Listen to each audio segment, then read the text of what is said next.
were one of the No Kings protests. What participants called No Kings Day. The No Kings rallies. No Kings Day. Called the No Kings protest. No Kings protest. And No Kings protests. And protesters across the country took to the streets to say no kings in protest, including right here in Eugene. At Miller Park in downtown Chattanooga. A massive turnout in Seattle. The No Kings march in Little Rock. Rallying in Nashville, including right here in Birmingham.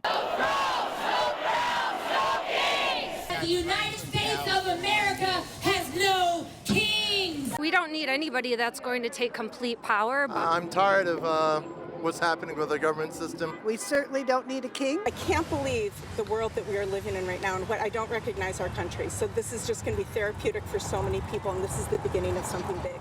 Aerial footage from our South Texas Ford dealer, Sky 4, of community members surrounding Travis Park in downtown San Antonio. The crowd taking over the park and street, chanting, "This is what democracy looks like." Part of Not My King, Not My Circus mass protests, speaking out against the Trump administration's policies. It all started back in February, calling out Donald Trump's executive overreach. So just constantly using executive orders to push his agenda. And so we've just evolved from there, and now we're here in June, and we're bigger and better than ever. Alex Savela, the lead organizer with 5051, which stands for 50 states, 50 protests, and 1 movement, says their organization has always been peaceful. We have our own peacekeepers that are on staff who do have the support of SAPD. United in purpose, protesters demand a government that protects all people. It was a very good event. Everybody was friendly, polite, taking care of each other. It was just, the police were very respectful and nice, and like I said, I was very proud of my city. Many speaking out against U.S. immigration and customs enforcement raids, which have been seen here in San Antonio recently. It makes me angry what I'm seeing on television, and I think it makes all of us angry as to what we see. That I feel like we really came together as a community to address the concerns of everything that's been happening. American flags were also highly visible at the protest today, being waved side to side on Flag Day.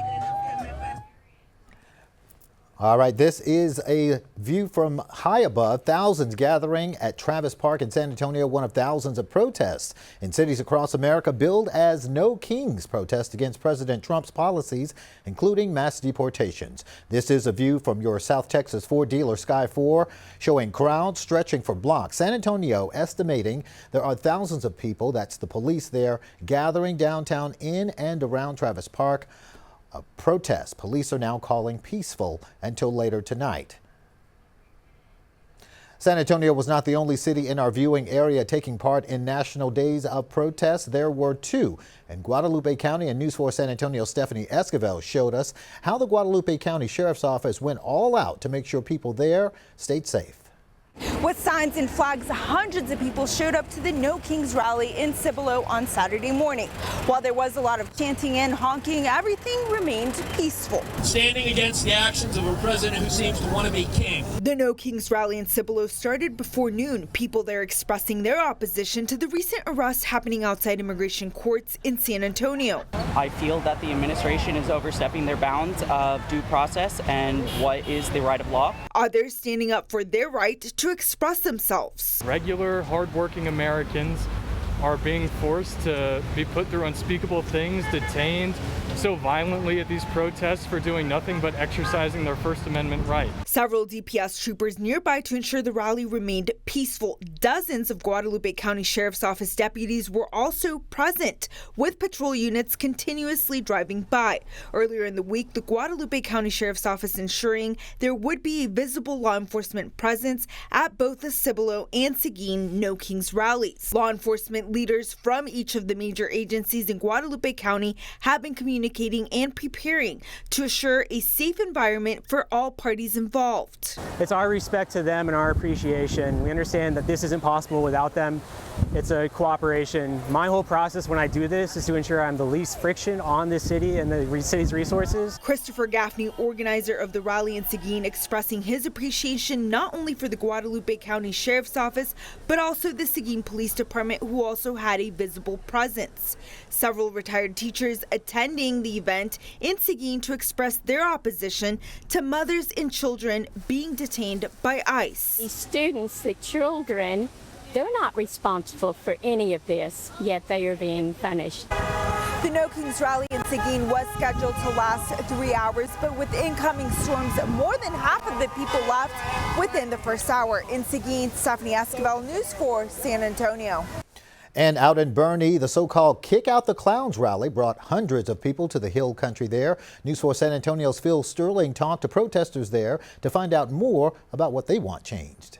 Boerne doesn't have a population that's that big. It's only around 20,000 people. But if you look behind me, this street here on North Street is packed. You can see American flags, people holding up protest signs, some of them saying no kings. But the message is clear from others that I spoke to. They said they want Donald Trump out. Yes, we do. With family and pets in tow, protesters gathered on North Main Street to make their voices heard. From individuals and families to small groups of neighbors, some of them veterans, all had something to say. There should never be anyone that takes the power that Trump has had. I came out here to say, not happy birthday to the president. And there are multiple issues that drew them out in front of Boerne City Hall, filling the sidewalks and filling the air with passionate points of view against the Trump administration. Whether it's climate change, whether it's Bitcoin, whether it's all of his little things that he's making money off. Doing away with our health department, our education department, our veterans, our social security. And many brought up ICE raids and mass deportation efforts. People are being pulled off the streets. People have no rights. No rights. Passion was met with passion as a small but dedicated group of counter-protesters showed up to present the other side. One woman we talked to did not want to give her name. We're all for the immigration coming into this country, but there's a right way of doing it. The protest was organized by the Kendall County Democratic Party. Peg Layton is on the planning committee. She's pleased with the turnout at what was a peaceful demonstration. People often say, I can't believe there are this many Democrats in the Hill Country. Trust me, there are many more than you think. One protester said with all this contention going on in the country, she doesn't understand how we got here. Event organizers say that they'll have future events planned as well, and we'll have a link to that on our website. Phil Sterling reporting from Boerne, News 4 San Antonio.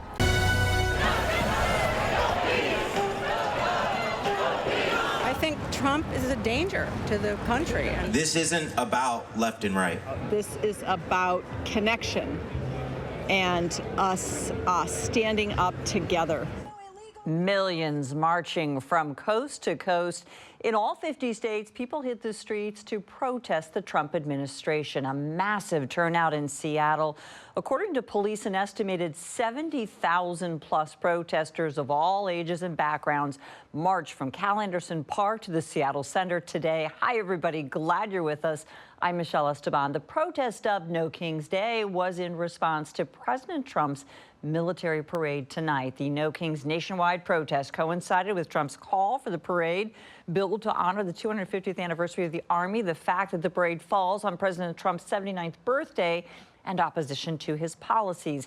We have team coverage tonight on the rallies here in Seattle. Senior reporter Chris Daniels went to the University of Washington for a demonstration on campus.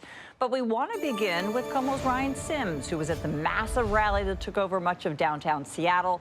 Ryan, a huge amount of people that stayed peacefully. Yeah, we keep checking with Seattle Police, Michelle. So far today, they have issued 9 tweets. None of those tweets mention any unrest. None of those tweets mention any violence. So that is obviously good news. So really the takeaway here is that as the sun ends on this day, this was a Saturday of peace, as so many people packed the streets. Stand up, fight back! On a day meant for no kings, well, this right here was royally huge. Protesters pounding the pavement. Dedicated, determined, and downright proud to do so. Democracy is precious and fragile, and we have to support it. This sea of people was truly astounding. Seattle police tell KOMO at least 75,000 people participated. With the line of protesters spanning 1.5 miles all the way from Seattle Center to Cap Hill. I can't believe the world that we are living in right now, and what I don't recognize our country. So this is just going to be therapeutic for so many people, and this is the beginning of something big. That is an expression of our democracy working efficiently, and I think it's a great thing. Before this march started came a call for action in the middle of Cal Anderson Park. We save us. We protect us. Among those taking to the stage were employees from the state attorney general's office. In case Trump tries to do here what he did in California with the National Guard, and we will be ready. Throughout the day, the president and his policies were prime topics. He's having that military parade for his birthday, and that's just ridiculous. What is happening to defunding of our national parks and our federal workers? I mean, there's just too many to name. We can't let this happen. No King's Day in the Emerald City. Packed streets for more than a mile, while everything along this route remained peaceful. And again, the current estimates from Seattle police, about 75,000 people are believed to have participated. But again, that's an estimate. We should know final numbers in the days ahead. Coming to you live from Seattle tonight, Ryan Sims, KOMO News. Ryan, thanks very much. As we mentioned, the epic gathering started right here at Cal Anderson Park. Look at it, just wall-to-wall people. There were approximately about 1,000 people just packed into every part of the park for more than an hour. They listened to speakers, took to the stage, including Representative Pramila Jayapal, who delivered a fiery speech. Now listen, the best way to fight wannabe kings and authoritarians who don't listen to the Constitution, who don't listen to Congress or the courts, is to build the strength and the power of the people. To remind those wannabe kings that power does not flow from the top down, it flows from the bottom up, from we the people. Downtown Seattle wasn't the only spot for protest in the city. A large crowd also gathered at the University of Washington's Red Square this afternoon. It coincided with graduation day and commencement ceremonies. Senior reporter Chris Daniels was there at what also turned out, Chris, to be quite a peaceful protest. There had been some concern here at the University of Washington because of past history with violent political protests and the fact that today is the university's commencement. It's a weird confliction of emotions. It is one of those days where the future collided. I wanted to attend graduation, but I needed to stand up to fascism. This is important because this is our future, everyone's future. Patricia Hirschberg stood here as others walked by, cutting through a protest to get to the pomp and circumstance. Close to 1,000 people crowded Red Square to visually and vocally express This is what democracy looks like. their unhappiness with presidential policy. It's kind of poetic, though. I wish it wasn't happening at the same time, though, so everyone could be here, because I know a lot of people at graduation, especially my peers, would really want to be here. Just down past the fountain, thousands of other people attended commencement without an issue. There had been some concern, given the UW's recent history and pro-Gaza occupation of an engineering lab, that politics would overshadow the ceremony. But it did not. The purple, the gold, the no kings, the protesters, all coexisted, with Hirschberg believing the message about that shared future has been heard. We're being loud. Everyone's being loud, but I think, you know, they hear what they want to hear. So we just got to keep being louder. The people that had gathered here in Red Square actually went on a march towards 45th in the U District, the exact opposite direction of where the commencement event was. That's the story here at UW's Red Square. I'm Chris Daniels, KOMO News. Chris, and congratulations to all those grads. Multiple cities in Western Washington saw protests. Large crowds came out to Kirkland this afternoon as well. Another protest took place on the ferry as it headed from Seattle to Bainbridge Island. According to the official website for No Kings organization, about 80 cities in our state held protests today. There have been no reports of any unrest at any of those rallies. But a different story here. This is in Tukwila. This protest at the Department of Homeland Security office got pretty heated. Police say that the protest here actually escalated into a confrontation with law enforcement after protesters threw things at officers. Coma's Karina Vargas tracking this one for us. She joins me now live with the very latest. And Karina, fill us in, what are you learning about what happened here? Yeah, Mashami, we spoke with one business owner who tells us that he saw what started as a peaceful protest quickly escalate this afternoon. And I want to show you some of that video of that moment when protesters clashed with police. Tukwila police said that they were requested by Federal Protective Services after officers became barricaded inside the facility.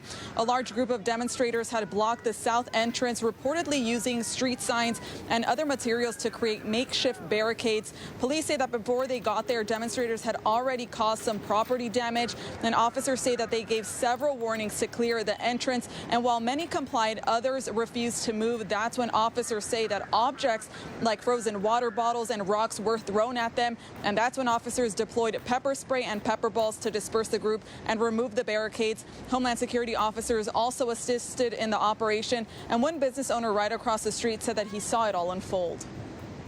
I heard some shouting, and I stepped out of the office to see what was going on, and I saw people throwing some water bottles and stuff to the cops' car, and I felt that tear spray that police used on the people. Now, activists say that immigrants received instructions to come to the DHS field office for appointments today and had fears that they would be taken into custody. One protester tells me that that's the reason that they came out here today. Tukwila police said that their role was not to enforce immigration law, but to clear the public roadway, and added that their officers do not engage in immigration enforcement. According to Tukwila police, no arrests were made today and no injuries were reported. But coming up at 10, we'll also hear more from protesters about what they witnessed here today. But for now, reporting live, Karina Vargas, Coma News. Meanwhile, protesters swarmed the streets in President Trump's hometown in South Florida in a coordinated and peaceful gathering. Thousands rallied, calling out the commander-in-chief and his administration's policies. CBS 12's Luli Ortiz is in West Palm Beach with the turnout. Luli? A larger than expected crowd, and it grew by the minute. Many of them actually marched from the president's Mar-a-Lago estate over 3 miles away. And as they beat the heat, they tell me they are standing to support democracy and against what they say are the president's authoritarian actions. The people united will never be defeated. From inland in West Palm Beach, spilling over across the bridge leading to President Donald Trump's home on the island of Palm Beach. Hundreds of protesters, adults and children, march near roadways lined with law enforcement as they take part in a national No Kings Day in opposition of the president's leadership and policies. To exercise my constitutional right. I think that the government's out of control, that, you know, there's been a fascist group that's taken over the government, and we're going to have to stop them. As they hold signs and wave flags, they also chant, "No Kings, no KKK, no fascist USA!" It was an early start for Gina Berg. I feel excited about it, you know, that there's other people that believe the same thing, especially in Florida with the political climate that we have here. It's like you turn left, you turn right, you never know who you're going to run into and what's going to happen. Many call the president's deportation plans ridiculous and robust. Rights are absolute. If you can take them away from immigrants, it's a matter of time before he starts taking away from people he doesn't agree with. It could be one of the largest opposition gatherings since President Donald Trump returned to power, also planned on his birthday and the Army's 250th annual celebration. Authorities keeping a close eye in case things got out of hand, violent or destructive. I think that peaceful, lawful protests in line with our First Amendment rights that don't disrupt our surroundings or our infrastructure or our neighbors, they are lawful. And we should not be treated as if we are criminals for exercising our First Amendment rights in a peaceful, lawful way. During an interview this week, the Florida Attorney General warned any rioters would face arrest. So far, things have remained very calm and peaceful, and we haven't seen any counter-protesters. Reporting West Palm Beach, I'm Luli Ortiz for CBS 12 News. Thanks, Lily. And meanwhile, other cities across Palm Beach County held their own protests. Dozens gathered in Boca Raton for a caravan and rally. They started at 5th Avenue and they ended in Delray Beach. Supporters of the protests say they're out in the street to protect their First Amendment rights. I think that peaceful, lawful protests in line with our First Amendment rights that don't disrupt our surroundings or our infrastructure or our neighbors, they are lawful. And we should not be treated as if we are criminals for exercising our First Amendment rights in a peaceful, lawful way. I don't believe that protesters are criminals. I don't believe that protesters should be cracked down on. And I don't believe we should be expected to be criminals either. The protests also continued in Martin County, where deputies say over 160 people showed up with signs. Luckily, deputies say the protests across South Florida have been peaceful.